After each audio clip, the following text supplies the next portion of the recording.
नमस्कार छात्रों, मैं मंजुला बिंदोगी, हिंदी शिक्षिका, शरण बसवेश्वर उच्च माध्यमिक पाठशाला चित्रहट्टी बड़लकेरे तालुका चित्रदुर्ग जिला। बच्चों, आज हम हिंदी वल्लरी तृतीय भाषा हिंदी 9वीं कक्षा का जो गद्य पाठ चेरापूंजी से आया हूँ, तो पहला भाग मैंने पढ़ाया था, उसके आगे का भाग जो है उसके बारे में हम जानकारी हासिल करेंगे। तो कल की कक्षा में मैंने क्या पढ़ाया था, ये मेघालय यानी मेघालय की राजधानी। मेघालय शब्द का अर्थ क्या है? बादलों का घर। ठीक है। उसके बाद इसकी राजधानी कौन सी है? शिलांग है। उसके बारे में पढ़ाया था। उसके साथ साथ हम वहाँ का जो पर्वतीय प्रदेश गारो, खासी, जयंतिया पर्वतीय प्रदेश किस प्रकार था और रास्ते किस प्रकार सर्पाकार के रूप में थे, और ये पहाड़ी प्रदेश देखने के लिए प्रकृति सौंदर्य का वर्णन वो सभी हमने देखा था। किस प्रकार हमेशा वहाँ पर साल भर बारिश होती रहती है, उसके बारे में देखा था। उसके साथ साथ जो वहाँ के प्रदेश में संस्कृति, रीत रिवाज और वहाँ पर मातृसत्तात्मकता संपत्ति वो सभी किसको जाती है? माँ से अपने बेटी को जाती है, उसके बारे में समझाया था। और वहाँ के बाजार का नाम क्या है? माइती बाजार है। तो उस माइती बाजार में माएँ बैठकर क्या करती हैं? सौदा बेचती रहती है, और वहाँ पर भेदभाव नहीं होता है। बड़े घरों की स्त्रियां भी वहाँ पर सौदा बेचती हैं, व्यापार करती हैं, और उसके साथ साथ गरीब घर की स्त्रियां भी व्यापार करती हैं। उसके बारे में हमने जानकारी प्राप्त की थी। जो उसका अगला भाग जो है, इसके बारे में हम देखते जाएंगे। प्रपात जो है उसके बारे में, यानी जलपातಗಳ ಬಗ್ಗೆ, ವರ್ಷ ಮಳೆ ಯಾವ ರೀತಿಯಲ್ಲಿ ಆಗುತ್ತೆ ಅನ್ನೋದ್ರ ಬಗ್ಗೆ, ಚೆರಾಪುಂಜಿ ಸಮುದ್ರ ಮಟ್ಟದಿಂದ ಎಷ್ಟು ಎತ್ತರಕ್ಕೆ ಇದೆ ಅನ್ನುವಂತಹ ಒಂದು ಮಾಹಿತಿಯನ್ನ, उसके साथ साथ पहाड़ी लोग, वहाँ के जो पर्वतीय प्रदेश में लोग रहते हैं, पहाड़ ಬೆಟ್ಟ ಗುಡ್ಡಗಳಲ್ಲಿರುವಂತಹ ಜನಾಂಗಗಳ ಬಗ್ಗೆ ತಿಳ್ಕೊಳ್ಳೋಣ। उसके साथ साथ प्राकृतिक शिवलिंग एक है वहाँ पर, उसके बारे में जानकारी प्राप्त करेंगे। और वहाँ पर गुफाएं हैं, गुफा ಅಂತ ಹೇಳಿದ್ರೆ ಗುಹೆಗಳಿವೆ, ಅದರಲ್ಲೂ ಸಹ ತುಂಬಾ ವಿಚಿತ್ರವಾದ ಗುಹೆಗಳನ್ನು ನಾವು ಅಲ್ಲಿ ನೋಡ್ತೀವಿ। ತುಂಬಾ ಹಚ್ಚ ಹಸುರನೆಯ ಪರ್ವತ ಪ್ರದೇಶ, ಗುಡ್ಡಗಳಿಂದ ಜರಿಜರಿಯಾಗಿ ನೀರು ಹರಿಯುತ್ತೆ, ಅದೇ ರೀತಿ ಪ್ರಪಾತಗಳು, ಜಲಪ್ರಪಾತಗಳನ್ನು ನಾವು ನೋಡ್ತೀವಿ। ತುಂಬಾ ಒಂದು ಸ್ವರ್ಗದ ರೀತಿಯಲ್ಲಿ ಆ ಪ್ರದೇಶ ಕಾಣಿಸುತ್ತೆ।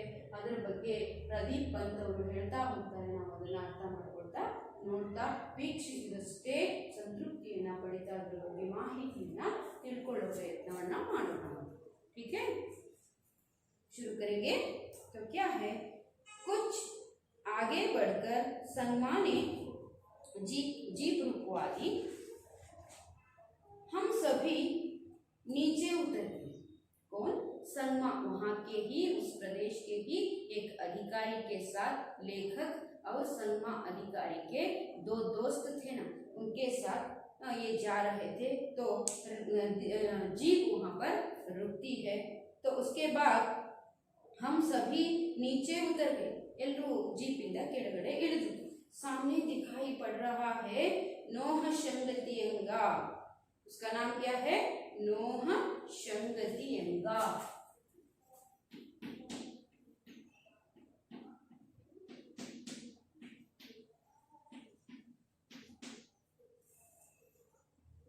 ನೋಹ ಶಂಗತಿಯಂಗ ಅನ್ನುವಂತಹ ಪ್ರಪಾತ, ಪ್ರಪಾತಗಳ ಬಗ್ಗೆ ತಿಳ್ಕೊಳ್ಳೋಣ ಅಂತ ಹೇಳಿದೆ। ಅದರ ಹೆಸರೇನು? ನೋಹ ಶಂಗತಿಯಂಗ। ನೆನ್ಪಿಟ್ಕೊಳ್ಳಿ, 2-3 ಸಾರಿ ಅದನ್ನ ಉಚ್ಚರಿಸಿದ್ರೆ ನಿಮಗೆ ನೆನಪಲ್ಲಿ ಉಳಿಯುತ್ತೆ। क्या है? नोह शंगतियंगा। प्रपात जो मासमाई प्रपात के नाम से लोकप्रिय है। ಈ ಜಲಪಾತ ಯಾವ ಹೆಸರಿನಲ್ಲಿ ಪ್ರಸಿದ್ಧವಾಗಿದೆ?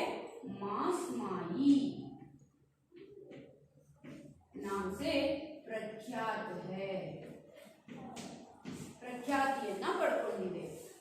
ನೋಹ ಶಂಗತಿಯಂಗ ಅನ್ನುವಂತ ಪ್ರಪಾತವು ಯಾವ ಹೆಸರಿನಲ್ಲಿ ಪ್ರಖ್ಯಾತಿ ಪಡೆದಿದೆ?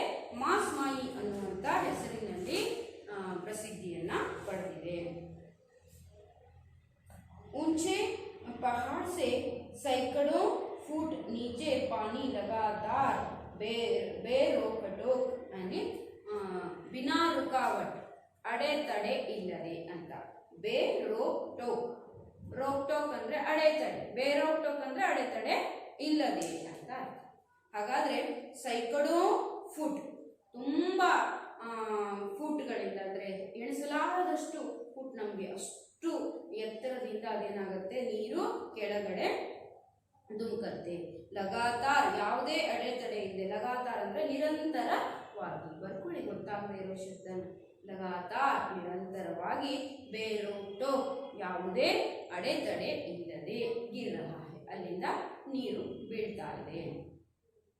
वह देखिए सामने रहा बांग्लादेश, देखिए कितना अच्छा लगता है। हम तमिलनाडु में जाकर किस प्रकार समुद्र के जो पार हम क्या देख सकते हैं, श्रीलंका को किस प्रकार देखते हैं, वैसे ही यहाँ पर क्या देख सकते हैं, बांग्लादेश भी वहाँ से खड़े होकर देखते हैं तो दूर से बांग्लादेश भी दिखाई देता है। संगमा के साथियों में से एक कहता है, अभी अभी जब जीप से उतरे थे हल्की धूप थी, अब अभी क्षण भर बाद ही बादल घिरे और हल्की हल्की वर्षा होने लगी। ನೋಡಿ, इಳಿಬೇಕಾದ್ರೆ जो ये जीप से उतर रहे थे, किसके लिए उतर रहे थे, इस प्रपात को देखने के लिए उतर रहे थे। वहां से उस प्रपात का नाम क्या है, नोह शंगतियंगा। वो किस नाम से लोकप्रिय है, मासमाई प्रपात के नाम से लोकप्रिय है।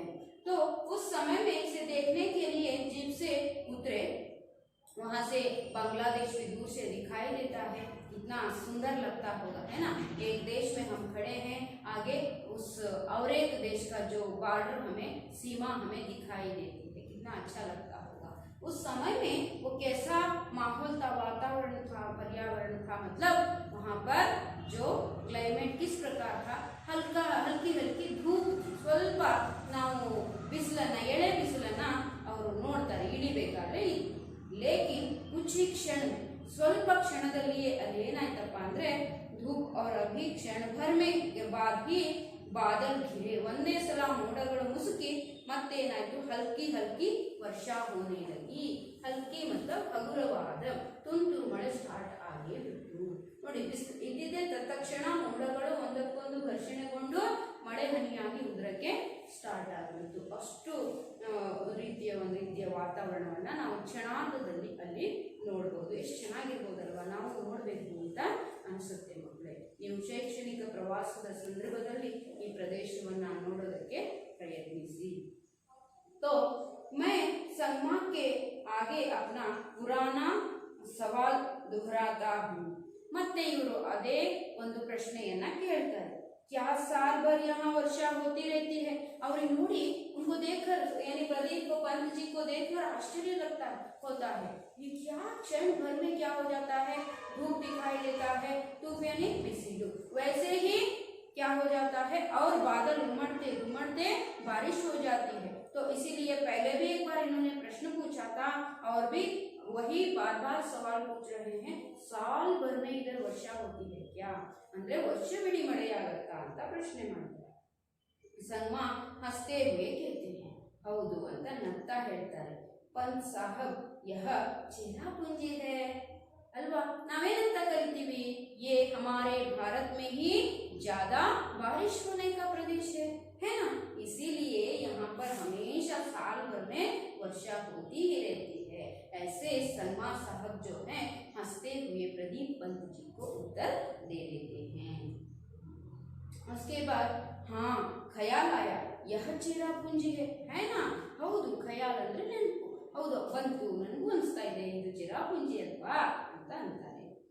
समुद्र की सतह से कोई 1300 मीटर ऊपर, ಸಮುದ್ರದ ತಳದಿಂದ, ಸತಹ ಅಂದ್ರೆ ಉಪರಿ ಭಾಗ, ಇದು ಸಮುದ್ರದ ಮೇಲಿನ ಭಾಗದಿಂದ ಮೇಲೆ ಎಷ್ಟಿದೆಯಪ್ಪ ಎತ್ತರದಲ್ಲಿದೆ ಅಂತ ಹೇಳಿದ್ರೆ ಎಷ್ಟು, 1300 ಮೀಟರ್, 1300.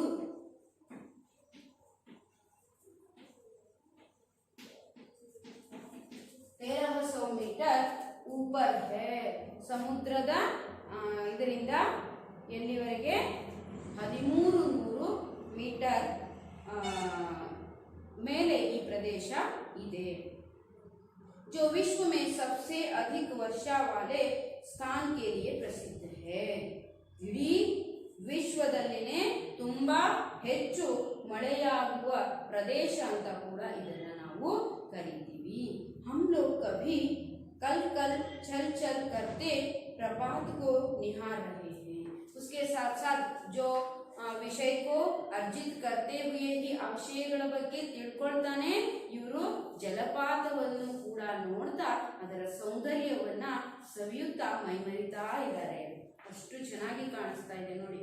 ನಮ್ಗೆ ಎಣಿಸಲಾರದಷ್ಟು ಸಂಖ್ಯೆಯ ಆಳಕ್ಕೆ ಅದು ನೀರು ಮೇಲಿನಿಂದ ಧುಮುಕ್ತಾ ಇರುತ್ತೆ. ಅದೇ ಯಾವ ಪ್ರಪಾತ? ಮಾಸ್ಮಾಯಿ ಪ್ರಪಾತ. तो उसको देखकर निहार रहे थे ಅಂದ್ರೆ ಅದರ ಆಹ್ಲಾದವನ್ನ ಸವಿತಾ ಇದ್ರು, ಪಡಿತಾ ಇದ್ರು, ಕಣ್ಮನಗಳನ್ನ ತಣಿಸ್ಕೊಳ್ತಾ ಇದ್ರು. ಕಭಿ ಪಾನಿ ಸೆ ಘಿರೆ ಬಾಂಗ್ಲಾದೇಶ್ ಕೆ ಭೂಭಾಗ ಕೋ, ಹಾಗೇನೆ ನೀರಿನಿಂದ ಆವರಿಸಲ್ಪಟ್ಟಂತಹ ಬಾಂಗ್ಲಾದೇಶದ ಭಾಗವನ್ನು ಸಹ ಒಂದ್ಸಾರಿ ದೂರದಿಂದ ನೋಡ್ತಾ ಇದ್ರು, ಜೊತೆಗೆ ಪ್ರಪಾತವನ್ನು ಸಹ ನೋಡ್ತಾ ಇದ್ರು. ಎಷ್ಟು ಸುಂದರವಾದ ವಾತಾವರಣ ಅಲ್ಲಿ ಇದ್ದಿರ್ಬೋದು ಅಲ್ವಾ. ವರ್ಷಾ ಫಿರ್ ಬಂದ್ ಹೋ ಗಯಿ, ಅಷ್ಟೇ ಸ್ವಲ್ಪ ಹೊತ್ತಾಯ್ತು, ಹಾಗೇನೆ ಮಳೆ ಸ್ಟಾಪ್ ಆಯ್ತು, ಬಂದ್ ಹೋ ಗಯಿ. ವರ್ಷಾ का अर्थ है यहाँ पर बारिश और कुछ नहीं, ಮಳೆ. धूप फिर खिल आई है, ಎಷ್ಟು ಚೆನ್ನಾಗಿ ನೋಡಿ, ಮಳೆ ಬಂದ್ ಹೋಗಿದ್ದೆ ತಡ, ಮತ್ತೆ ಬಿಸಿಲು ಬಂದಂತೆ. ಎಷ್ಟು ಚೆನ್ನಾಗಿರ್ಬೋದು ಅಂತ. ಹಾಗೇನೆ इसी तरह वर्षा धूप कोहरे की लुका छिपी का खेल चलता रहता है. ಇದೇ ರೀತಿಯ ಒಂದು ಕಣ್ಣ ಮುಚ್ಚಾಲೆ ಆಟ ಅಂತ ನಾವು ಹೇಳ್ತೀವಿ. ಏನು? ಲುಕಾ ಚಿಪ್ಪಿ, ಹೈಡ್ ಅಂಡ್ ಸೀಕ್ ಅಂತ ನಾವು ಇಂಗ್ಲಿಷಲ್ಲಿ ಕರಿತೀವಿ ಅಲ್ವಾ. ಅದೇ ರೀತಿ ಇಲ್ಲೇನಾಯ್ತು ಅಂತ ಹೇಳಿದ್ರೆ, ಲುಕಾ ಚಿಪ್ಪಿ ಅಂದ್ರೆ ಆಂಕ್ ಮಿಚೋಲಿ.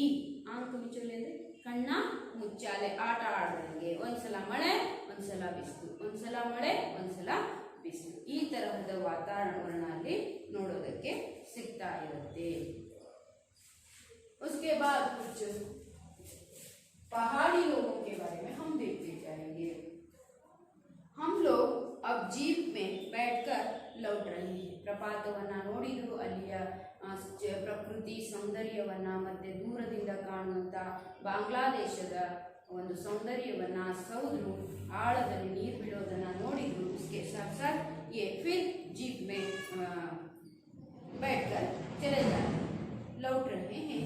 संगमा रास्ते में खासी जयंतिया और गारो पहाड़ियों के लोगों के बारे में बताने लगे. ಅಂದ್ರೆ ಬರ್ತಾ ಇರುವ ಸಂದರ್ಭದಲ್ಲಿ ಅದನ್ನೆಲ್ಲ ನೋಡ್ಕೊಂಡು ಬರುವಂತ ಸಂದರ್ಭದಲ್ಲಿ ಜೀಪ್ನಲ್ಲಿ कुत्ಕೊಂಡಾಗ संगमा जो अधिकारी थे ना, वो क्या करते हैं, ऑफिसर जो थे, वो इनको 3 पर्वतीय प्रदेश है करके मैंने कहा था, है ना. 1 2 3. ये क्या है? खासी है, ये क्या है? गारो है, ये क्या है? जयंतिया है ना. ये 3 प्रदेशों में ये पहाड़ है. पहाड़ ಅಂದ್ರೆ ಪರ್ವತ. ಪರ್ವತಗಳ ಪ್ರದೇಶಗಳ ತಪ್ಪಲಿನಲ್ಲಿ ಇರುವಂತ ಜನಾಂಗದ ಬಗ್ಗೆ ಹೇಳ್ಕೊಳ್ತಾ ಬಂದ್ರು. ಏನ್ ಹೇಳ್ತಾರೆ ನೋಡೋಣ. पहाड़ियों के लोगों के बारे में बताने लगते हैं. वे कहते हैं और ಬಗ್ಗೆ ಹೇಳ್ತಾರೆ, खासियों को यहाँ सम्मान की दृष्टि से देखा जाता है. सम्मान यानी गौरव. ಗೌರವದ ದೃಷ್ಟಿಯಲ್ಲಿ ಈ ಕಾಸಿ ಪರ್ವತದಲ್ಲಿರುವಂತ ಜನರನ್ನ ತುಂಬಾ ಗೌರವದಿಂದ ನಾವು ಇಲ್ಲಿ ಕಾಣ್ತೇವೆ ಅಂತ ಹೇಳ್ತಾರೆ. देखा जाता है करीब 6 लाख गारो लोगों की मातृभूमि है गारो पर्वतमालाएं. ಎಷ್ಟು? 6 लाख, 6 ಲಕ್ಷ ಜನರು ಇಲ್ಲಿ ಇದಾರಂತೆ. ಅವರನ್ನ ತುಂಬಾ ಗೌರವದಿಂದ ಕಾಣ್ತಾರೆ. ಅದು ಅವರು ಎಲ್ಲಿದ್ದಾರಪ್ಪ ಅಂತ ಹೇಳಿದ್ರೆ ಕಾಸಿ ಪರ್ವತ ಮಾಲೆಗಳಲ್ಲಿ, ಅಂದ್ರೆ ಪರ್ವತ ಸಾಲಿನಲ್ಲಿ, ಆ ಪರ್ವತೀಯ ಪ್ರದೇಶದಲ್ಲಿ 6 ಲಕ್ಷ ಜನ खासी जनांग के जो लोग हैं उनको बहुत सम्मान की दृष्टि से देखा जाता है. यह माना जाता है कि गारो समूह बोडो जाति का अंग है. ಈ ಗಾರೋ ಅನ್ನುವಂತ ಪರ್ವತೀಯ ಪ್ರದೇಶದಲ್ಲಿರುವ ಜನರಿದಾರಲ್ಲ, ಅವರನ್ನ ಯಾವ ಜಾತಿಯವರು ಅಂತ ಕರೀತಾರೆ? ಬೋಡೋ ಜಾತಿಯ ಜನಾಂಗ ಅಂತ ಕರೀತಾರೆ. ಇದರ ಪ್ರದೇಶದ ಹೆಸರು ಗಾರೋ ಅಂದ್ರೆ ಬೆಟ್ಟದ ಹೆಸರು, ಪಹಾಡ್ನ ಹೆಸರು. ಅಲ್ಲಿರುವಂತಹ ಜನಾಂಗವನ್ನ ಏನಂತ ಹೇಳ್ತಾರೆ? ಬೋಡೋ ಅಂತ ಹೇಳಿ ಕರೀತಾರೆ. ಬೋಡೋ ಜಾತಿ का अंग है। नोंग क्रेम खासियों का प्रमुख नृत्य है। नोंग क्रेम, नोंग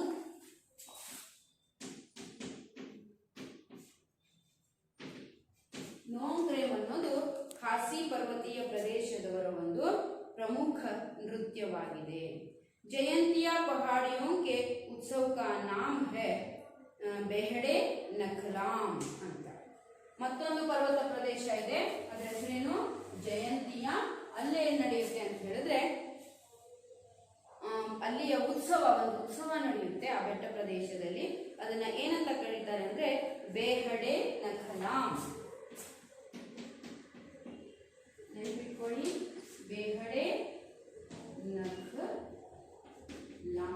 ಇವೆಲ್ಲ ನಾವು ಪದೇ ಪದೇ ಉಚ್ಚರಿಸುವಂತ ಶಬ್ದಗಳಲ್ಲ. ಹಾಗಾಗಿ ಬೇಹಡೆ ನಖಲಂ ಅಂತ ಹೇಳಿದ್ರೆ ಏನಪ್ಪಾ ಇದು ಅಂದ್ರೆ ಇದು ಒಂದು ಉತ್ಸವ. ಯಾವ ಉತ್ಸವ? ಜಯಂತಿಯಾ ಪರ್ವತದಲ್ಲಿರುವಂತ ಜನರ ಉತ್ಸವ. ಈ ಮಾಸ್ಮಾಯಿ ಅಂದ್ರೇನು? ಅದು ಪ್ರಪಾತದ ಹೆಸರು. ಯಾವ ಪ್ರಪಾತದ ಹೆಸರು? ನೋಂಗಶಂಗತಿಯಂಗ ಪ್ರಪಾತದ ಹೆಸರು. 3 ಪರ್ವತದ ಪ್ರದೇಶಗಳ ಹೆಸರು ಯಾವುದಂದ್ರೆ ಖಾಸಿ, ಗಾರೋ ಮತ್ತು ಜಯಂತಿಯಾ. ಖಾಸಿಯಲ್ಲಿರುವಂತಹ ಜನರಿಗೆ ಏನು ತುಂಬಾ ಗೌರವದ ದೃಷ್ಟಿಯಲ್ಲಿ ನೋಡ್ತಾರೆ. ಅವರು ಎಷ್ಟು ಜನ ಇದ್ದಾರೆ? 6 ಲಕ್ಷ ಜನ ಇದ್ದಾರೆ. ಹಾಗಾದ್ರೆ ಗಾರೋದಲ್ಲಿರುವಂತಹ ಜನಾಂಗ ಯಾವುದು? ಬೋಡೋ ಜಾತಿಯ ಜನಾಂಗ ಅಲ್ಲಿದೆ. ಈ ತರಹ ಅವರ ಬಗ್ಗೆ ವಿಷಯವನ್ನ ಒಂದು ಸ್ವಲ್ಪ ಮಾಹಿತಿಯನ್ನ ಕೊಡ್ತಾ ಹೋಗ್ತಾರೆ. आगे चलकर एक स्थान पर जीप रुकती है। इसके बारे में एक प्रश्न आता है। बेहड़े नकलाम ಆಗಿರಬಹುದು, ಮಾಸ್ಮಾಯಿ ಆಗಿರಬಹುದು, ಅಥವಾ ಬೋಡೋ जनांग के बारे में ಆಗಿರಬಹುದು, ಈ खासी पर्वतीय प्रदेश के लोगों के बारे में ये सभी प्रश्न आ सकते हैं। आगे चलकर ಮತ್ತೆ ಮುಂದೆ ಹೋಗ್ತಾ ಹೋಗ್ತಾ एक स्थान पर जीप रुकती है। ಮತ್ತೊಂದು ಸ್ಥಳದಲ್ಲಿ ಜೀಪ್ ಅನ್ನು ನಿಲ್ಲಿಸ್ತಾರೆ. हम उतरते हैं। हम क्या करते हैं? उधर उतरते हैं। बगल में एक गोलाकार विशाल पत्थर है। ಅಲ್ಲಿ ನಾವು ಇಟ್ಕೊಳ್ತೀವಿ ಪಕ್ಕದಲ್ಲೇ. ಬಗಲ್ ಮೇ ಅಂತ ಹೇಳಿದ್ರೆ ನಮ್ಮ ಬಗಲಲ್ಲಿ ಅಂತಲ್ಲ, ಪಕ್ಕದಲ್ಲೇ ಏನಿದೆ? ಏಕ್ ಗೋಳಾಕಾರದ ರೌಂಡ್ ಶೇಪಿನ ಒಂದು ವಿಶಾಲ ಪತ್ತರ್. ವಿಶಾಲವಾದ ಪತ್ತರ್ ಅಂದ್ರೆ ಕಲ್ಲು ಅದಿರುತ್ತೆ. ಸಂಗಮ ಬತಾತೆ हैं। ಆ ಕಲ್ಲಿನ ಬಗ್ಗೆ ಹೇಳ್ತಾರೆ, ಯಹ ಪ್ರಾಕೃತಿಕ ಶಿವಲಿಂಗ ಹೇ। ಪ್ರಾಕೃತಿಕ ಅಂತ ಹೇಳಿದ್ರೆ ಪ್ರಕೃತಿಯೇ ನಿರ್ಮಾಣ ಮಾಡಿದಂತಹ, ಅಂದ್ರೆ ಜನರು ಇದನ್ನು ನಿರ್ಮಾಣ ಮಾಡಿಲ್ಲ, ಪ್ರಕೃತಿ ದತ್ತವಾಗಿ ತಾನೇ ನಿರ್ಮಿತವಾದಂತಹ ಒಂದು ಶಿವಲಿಂಗ ಇದು. ಅದು ತುಂಬಾ ಏನಾಗಿದೆ? ದೊಡ್ಡದಾಗಿದೆ, ವಿಶಾಲವಾಗಿದೆ. ಅದು ಯಾವ ಆಕಾರದಲ್ಲಿದೆ? ಗೋಳಾಕಾರದಲ್ಲಿ ನೋಡ್ತಾರೆ. ಆ ಒಂದು ಲಿಂಗ ಹೇಗಾಗಿದೆ ಅಂತ ಹೇಳಿದ್ರೆ ಪ್ರಾಕೃತಿಕವಾಗಿ ತನ್ನಿಂತಾನೇ ಪ್ರಕೃತಿಯಲ್ಲಿ ನಿರ್ಮಾಣಗೊಂಡಂತಹ ಒಂದು ಶಿವಲಿಂಗ ಅಂತ ಅದರ ಬಗ್ಗೆ ಹೇಳ್ತಾರೆ. ಸಚ್ಮುಚ್ ಯಹ ಪ್ರಕೃತಿ ಕಾ ಆಶ್ಚರ್ಯ ಹೇ। ನಮ್ಗೆ ತುಂಬಾ ಆಶ್ಚರ್ಯ ಅನಿಸುತ್ತೆ, ಈ ತರಹ ಒಂದು ವ್ಯವಸ್ಥೆ ಪ್ರಕೃತಿ ಮಾಡಿದೆಯಾ ಅನ್ನೋ ತರ ನಮಗೆ ಆಶ್ಚರ್ಯ ಹುಟ್ಟುತ್ತೆ. और आश्चर्य तो मासमाई गांव की गुफाएं भी हैं। ಹಾಗೇನೆ ಮತ್ತೆ ಮುಂದೆ ನಾವು ಮಾಸ್ಮಾಯಿ ಜಲಪ್ರಪಾತದ ಸಂದರ್ಭದಲ್ಲಿ ಹೇಳಿದ್ವಿ, ಅಲ್ಲಿರುವಂತಹ ಪ್ರದೇಶದಲ್ಲಿ ತುಂಬಾ ವಿಶಾಲವಾದ ದೊಡ್ಡದಾದಂತಹ ಕತ್ತಲೆಯಿಂದ ಕೂಡಿದ ಗುಹೆಗಳನ್ನು ಸಹ ನಾವು ನೋಡಬಹುದು. ಹಮಾರಿ ಜೀಪ್ ಇನ್ ಗುಫಾओं के पास रुकती है। ಮತ್ತೆ ಮುಂದೆ ಹೋಗ್ತಾ ಶಿವಲಿಂಗವನ್ನ ನೋಡ್ಕೊಂಡು उसके साथ साथ जो प्राकृतिक शिवलिंग था उसको देखते देखते वो क्या करते हैं, फिर उनकी जीप आगे चली जाती है। जीप क्या करती है? आगे चली जाती है। तो जाते समय वो क्या करते हैं? गुफाओं को दिखाते जाते हैं। रास्ता कैसा है? ऐसा रास्ता है, यानी सर्पाकार का रास्ता है। तो शिवलिंग देखकर ये जीप चली जा रही है। कहाँ जाके खड़ी होती है? गुफाओं के सामने। वो गुफाएं कैसी है? गुफाएं इतनी अंधेरी है कि मशाल या टार्च जलाए बिना उनमें प्रवेश नहीं कर सकते। ಮಶಾಲ್ का अर्थ होता है ನಾವು ಒಂದು ಕಟ್ಟಿಗೆಗೆ ಏನು ಮಾಡ್ತೀವಿ, ಬಟ್ಟೆಗಳನ್ನು ಸುತ್ತೀವಿ, ಹೌದಾ? ಈ ತರ ಬಟ್ಟೆಯನ್ನ ಸುತ್ತಿ ಅದಕ್ಕೆ ಆಯಿಲ್ ಅನ್ನ ಹಾಕಿ ಬಟ್ಟೆ ಸುತ್ತಿ ಇದಕ್ಕೆ ಬೆಂಕಿಯನ್ನ ಹಚ್ಚುತ್ತಾರೆ, ಹೌದಾ? ಪಂಜು ಅನ್ನೋ ರೀತಿಯಲ್ಲಿ ನಾವು ಅದನ್ನ ತಗೋಬಹುದು ನೋಡಿ. ಆ ರೀತಿಯ ಒಂದು ಮಶಾಲ್ ಅಂತ ಕರೀತಾರೆ, ಅದನ್ನ ನೆನಪಿಟ್ಕೊಳ್ಳಿ. ಅದು ಇಲ್ಲದೆ ಬೆಳಕಿಲ್ಲದೆ ಅದರೊಳಗಡೆ ಹೋಗಕ್ಕೆ ಸಾಧ್ಯ ಇಲ್ಲ. संगमा का साथी कहता है हमने मशाले जला ली है और हम गुफाओं के अंदर आगे बढ़ रहे हैं. ಯಪ್ಪ ಹೆಂಗೆ ಹೋಗ್ತಾ ಇದೀವಿ ಅಂದರೆ ಇದನ್ನ ಬೆಂಕಿಯನ್ನು ಹಚ್ಕೊಂಡು ಪಂಜನ್ನು ಹಿಡ್ಕೊಂಡು ನಾವು ಗುಹೆಗಳ ಒಳಗಡೆ ಹೋಗ್ತೀವಿ.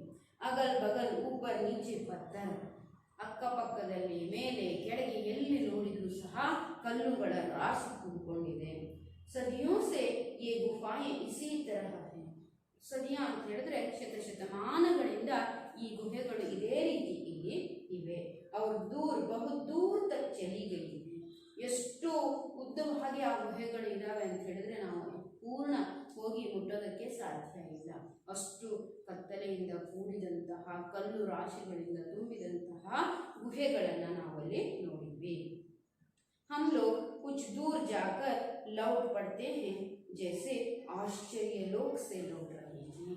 ಅವನ್ನ ಹೋಗಿ ನೋಡ್ಕೊಂಡು ಹೊರಗಡೆ ವಾತಾವರಣಕ್ಕೆ जो गुफाएं थी उन गुफाओं को वो देख कर वो क्या करते हैं, अंदर जो गुफाएं के अंदर घुसते जाते हैं, जाते समय मशाल का उपयोग करते हैं. वो जाकर वहाँ पर क्या है, कैसा है, पत्थरों से वो गुफाएं भरी हुई हैं. उसको देखते देखते वो आगे जाते हैं. जाकर वापस लौटते हैं तो क्या हो जाता है, एक बाहरी दुनिया को आने के बाद आश्चर्य लोक से बाहर आए हैं ऐसा महसूस होता है उनको. तो इस प्रकार वहाँ की गुफाएं हैं और शिवलिंग है. हमने देखा सभी जो वहाँ का चित्रण है, जो लोग है, रहन सहन है और पर्वतीय प्रदेश हैं. वहाँ के जो जनांग ಏನಂತೀವಿ बोडो जाति के लोग हैं. उसके बाद वहाँ का जो उत्सव यानी बेहड़े नकलाम है, नोह संगतियंगा प्रपात है, उसको मासमाई कहते हैं. ये सभी आप लोग क्या करना है, यूट्यूब में आप ओपन करके देखते हैं तो उसमें मिल जाता है, बहुत सारी जानकारी मिलती है. चाहे तो मुझे एक अवधि में आप लोगों को उसे दर्शाने की कोशिश मैं करूँगी. अब पाठ पढ़ाते वो दिखा नहीं सकती, तो मैं क्या करती हूँ, एक बार पूरा जो चित्रण है, अब पाठ पढ़ा है आप लोगों ने, उसके बाद उसका पूरा जो चित्रण है आप देख सकते हैं, है ना बच्चों. देखने के बाद आपको लगता है इसने कहा था गुफाएं इस प्रकार है, प्रपात इस प्रकार है, साल भर वर्षा ऐसे ही होती रहती है. जो पहाड़ी पर्वत प्रदेश जो ऐसे हैं उसमें जो बोडो जाति के लोग हैं और खासी जाति के लोग हैं, वहाँ इस प्रकार का उत्सव करते हैं. उत्सव में किस प्रकार वो नाचते रहते हैं, जो वस्त्र विन्यास किस प्रकार होता है, जो कपड़े कैसे पहनते हैं, वहाँ का व्यापार व्यवहार कैसे होता है. आप माइती बाजार ऐसा यूट्यूब में एक सर्च कीजिए, आपको मिल जाएगा. वहाँ पर किस प्रकार औरतें बैठकर व्यापार व्यवहार कर सकती हैं और सुंदर सा एक प्रकृति चित्रण सामने आ जाता है. उसके साथ साथ बांग्लादेश भी हमारे आंखों के सामने नजर आता है. ये सभी चित्रण किसने देखा था, एक यात्रा संस्मरण के रूप में प्रदीप पंत जी देख कर आने के बाद लिखते हैं. कन्नड़ में भी इनके देश विदेश की जो यात्रा संस्मरण की ये हैं कथाएं हैं, ये अनुदित हो गई हैं, अनुवाद किया गया है. तो ऐसे एक प्रसिद्ध अनुदित संस्मरणों को लिखने वाले लेखक हैं कौन, प्रदीप पंत जी.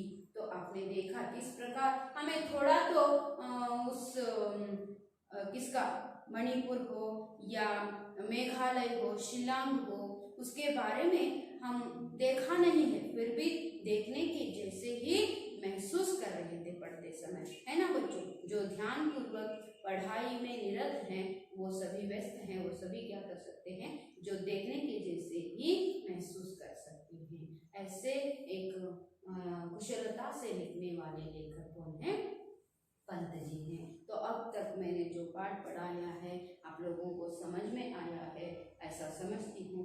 जो अगला भाग है अभ्यास कार्य, हम अगली अवधि में उसको पूर्ण करेंगे। धन्यवाद।